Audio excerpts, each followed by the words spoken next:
சட்டம் ஒரு பார்வை யூடியூப் சேனல் நண்பர்களுக்கு வழக்கறிஞர் குணசேகரனின் அன்பு வணக்கங்கள். சமீபத்தில் ஒரு பரபரப்பான செய்தி வந்தது.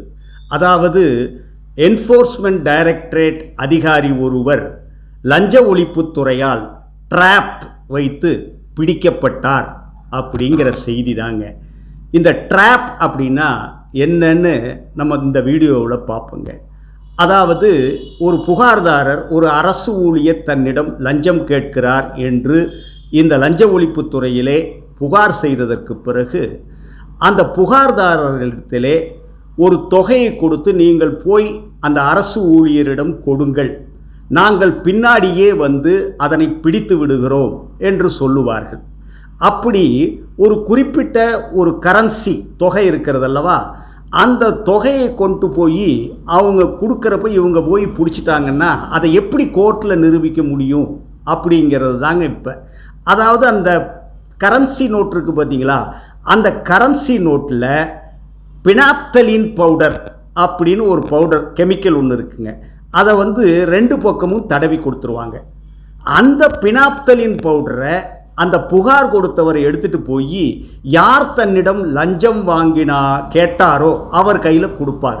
இப்போ அவர் வாங்குறப்ப இவங்கெல்லாம் மறைஞ்சிருந்து போய் பிடிச்சிருவாங்க.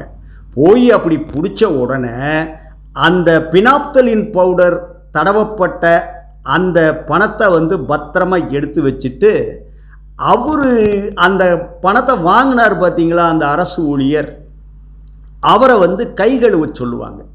எப்படின்னா, ஒரு குடுவையில் தண்ணியை வச்சு அதில் நீங்கள் உங்கள் கையை கழுவுங்க அப்படின்னு சொல்லி அந்த கை கழுவப்பட்ட அந்த தண்ணி இருக்குது பார்த்தீங்களா, அந்த தண்ணியை சேமித்து வைப்பாங்க.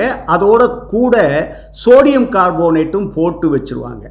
அப்போ அந்த தண்ணியில் இந்த பினாப்தலின் பவுடர் கெமிக்கல் இருக்குது அப்படிங்கிறத நீதிமன்றத்தில் நிரூபித்து அவருக்கு தண்டனை வாங்கி கொடுப்பாங்க. இப்போ பல நீதிமன்றங்களில் இந்த பணத்தில் பினாப்தலின் பவுடர் தடவாமல் கொடுக்கப்பட்டு அந்த அடிப்படையில் ப்ராசிக்யூஷன் கேஸ் போட்டு நீதிமன்றத்திற்கு வந்தால் அந்த வழக்கு தள்ளுபடியாகி இருக்கிறது. ஆகவே அந்த வகையிலே இந்த ட்ராப் அப்படிங்கிறது என்னங்கிறத நம்முடைய அன்பர்கள் தெரிந்து கொள்வது நலம் என்று கூறி விடைபெறுவது வழக்கறிஞர் குணசேகர்.